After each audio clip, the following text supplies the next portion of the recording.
तुम इतना जो मुस्कुरा रहे हो, क्या गम है जो छुपा रहे हो। क्योंकि उनको विश्वास ही नहीं कि दुनिया में मनुष्य के जीवन में गम नहीं हो सकता, मनुष्य दमादम हो सकता है, वो सोचते ही नहीं कभी। श्री कृष्ण नारायण हरि परमात्मा परमेश्वर छाती ठोक कर कहते हैं, मम एवांश जीवलोके जीवभूत सनातना। ये जो समक्ष बैठे हुए लोग हैं, किशोरी जी आपको पता है कौन है? किशोरी जी ने बताओ कौन है? बोला ये सब मेरे अंश हैं, मेरे, जो मुझ में है वही उनमें है। मैं सच्चिदानंद हूं, तो चलो थोड़े बहुत कम हैं, संतान हैं तो आनंद में तो रहें।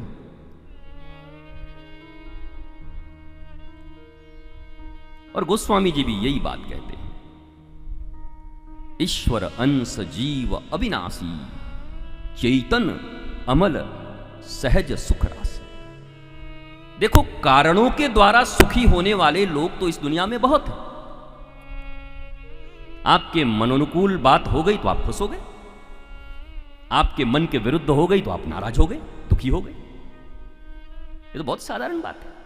एक छोटे से बच्चे के साथ भी यही होता है। चॉकलेट दे दो तो मुंह मुंह मुंह, चॉकलेट छून लो तो मामा मामा।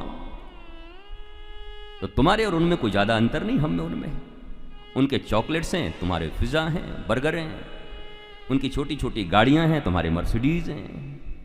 उनकी भी गुड्डे गुड्डी हैं और तुम्हारे अपने गुड्डे गुड्डी हैं। कोई बहुत ज्यादा अंतर है नहीं। जितनी आसक्ति उनकी उनमें है, उतनी आसक्ति तुम्हारी उनमें है। कभी कभी ऐसा लगता है, लोग कहते हैं बच्चा बड़ा हो गया पर मंद बुद्धि है। अब हम लोग अपने विषय में क्या कहें? हम कभी कोई सोचते हैं बड़ा, तो माइक से कहना चाहिए कि नहीं। अपने विषय में तो हम कह सकते हैं कि शरीर तो बड़ा हो गया पर विवेक और बुद्धि मंद रह गई। और आपसे भी निवेदन करेंगे, घर में अकेले एकांत में सोकर आप भी विचार करेंगे कि कहीं शरीर ही तो बड़ा नहीं हुआ है सिर्फ, या विवेक, समझ, ज्ञान, पवित्रता, ये सब भी वृद्धि हुआ आपके भीतर में। गोस्वामी जी कहते हैं सहज सुख राशि। देखो, सुख राशि अलग बात है। हालांकि आज के कोई होते तो सुख काट देते, धन राशि लिख देते। ईश्वर अंश जीव अविनाशी, चेतन अमल सहज धन राशि। केवल सुख राशि नहीं है, सहज सुख राशि। स्वभाव है उनका spontaneous, there is no hurdles. कोई बाधा नहीं है, सुखी है, सहज। इफ एंड बट पे उनका सुख आधारित नहीं है।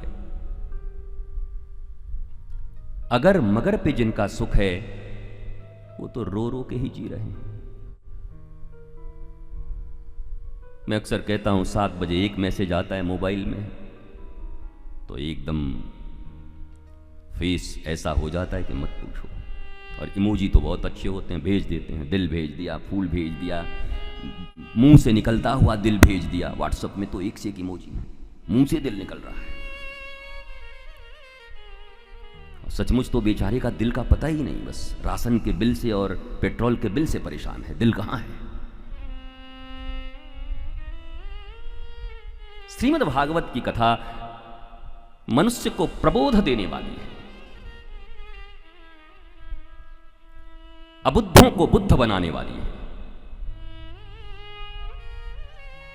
जीवन में जितनी भी परेशानियां हैं, शोक हैं, असुर हैं, राक्षस जिन्हें कहते हो, ये सब अबुद्धों को मारते हैं। बुद्ध को कोई नहीं मारता।